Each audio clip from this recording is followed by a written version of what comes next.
गुड्डू और बंटी नाम के दो दोस्त थे। दोनों साथ में ही स्कूल जाते थे। दोनों काफी शरारती थे, लेकिन बंटी अक्सर शरारतों में गुड्डू को भी पीछे छोड़ देता था।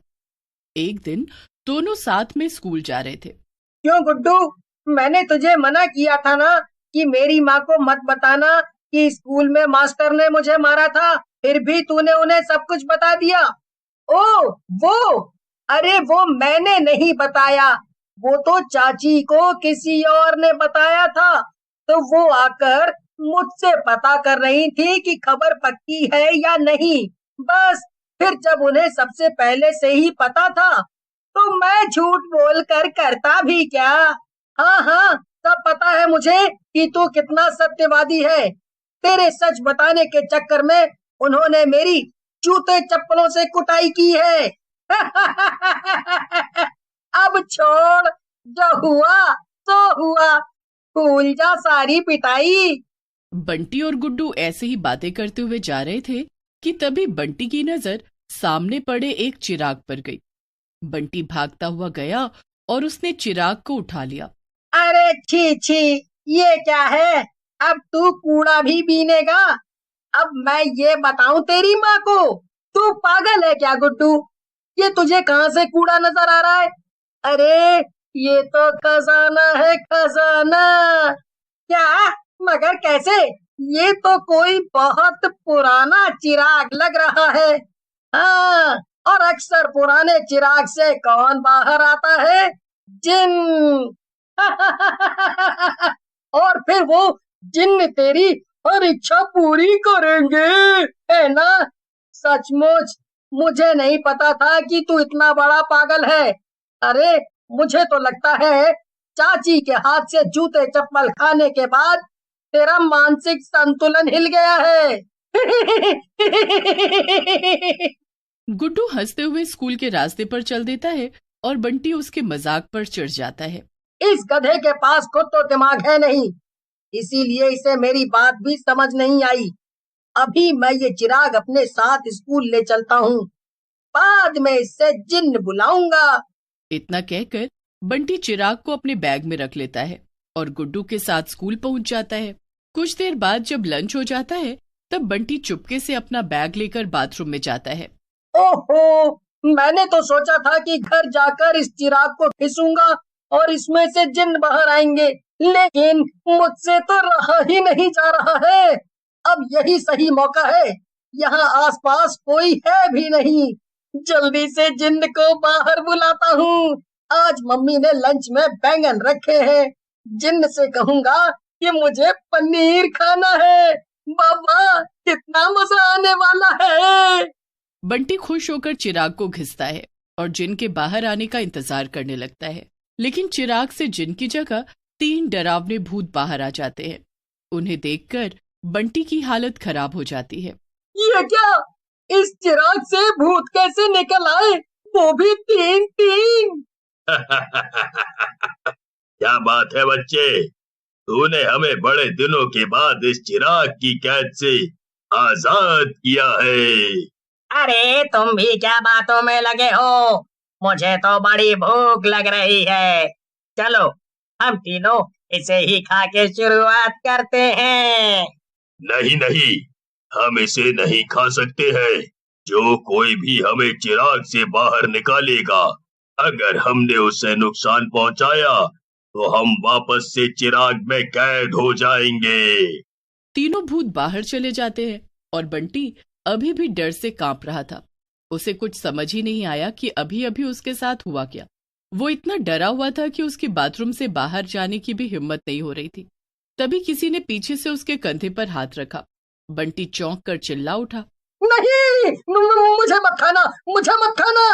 अरे ये मैं हूँ बंटी, गुड्डू तेरा दोस्त, घबरा मत। ये सब क्या हो रहा है गुड्डू? ये भूत कहाँ से आ गई? मैं तो जिन्न बुला रहा था, लेकिन सब गड़बड़ हो गई।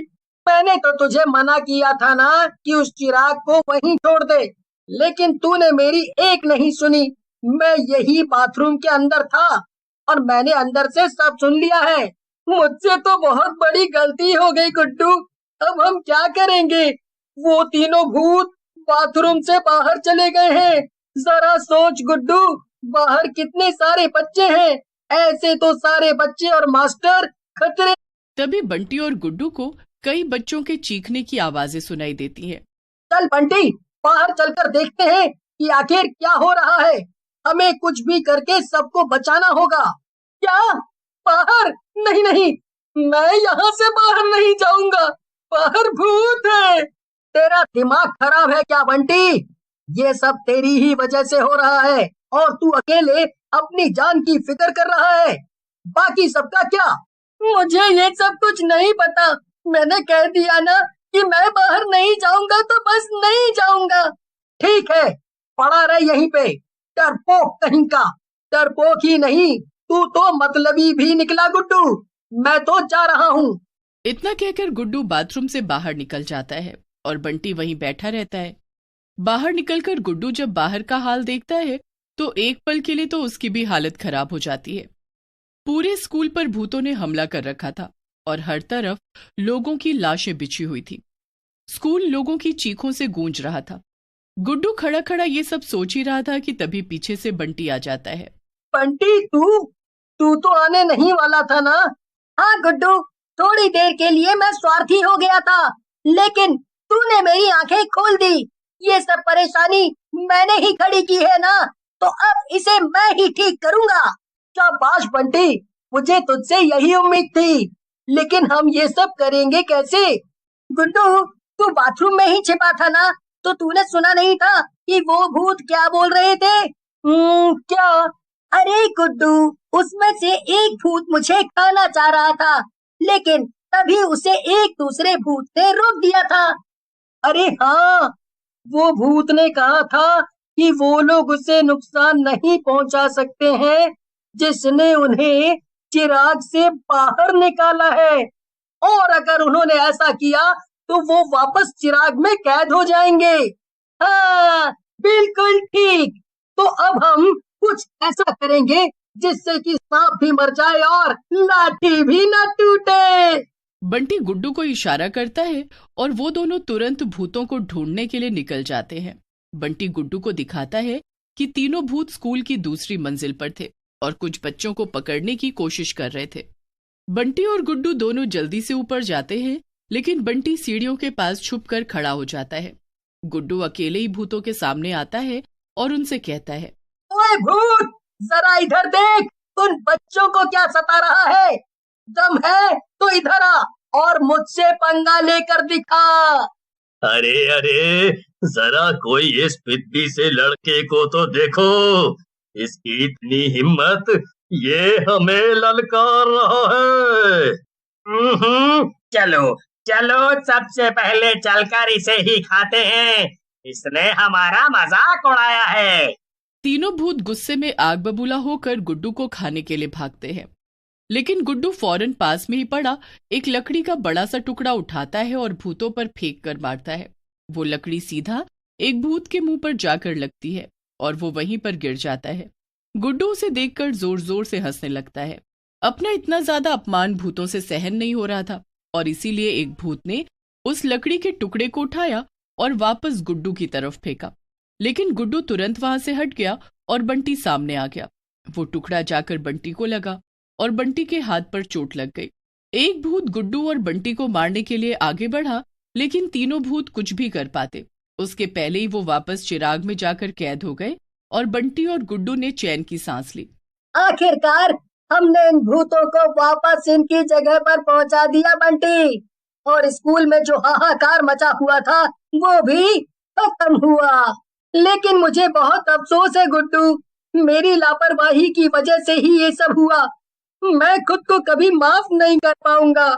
नहीं बंटी, देखो, तुमने अपने हाथ पर ये चोट भी तो खाई ना। तुम्हारी बहादुरी की वजह से ही हम बाकी बच्चों की जान बचा पाए। अब जो हुआ उसे भूल जाओ और चलो मेरे साथ। फिर क्या था, गुड्डू और बंटी चिराग को गांव से बहुत दूर फेंक आए और सारे गांव में ये बात फैल गई कि कैसे स्कूल में भूतों ने हमला कर दिया था और फिर गुड्डू और बंटी ने सबको बचा लिया।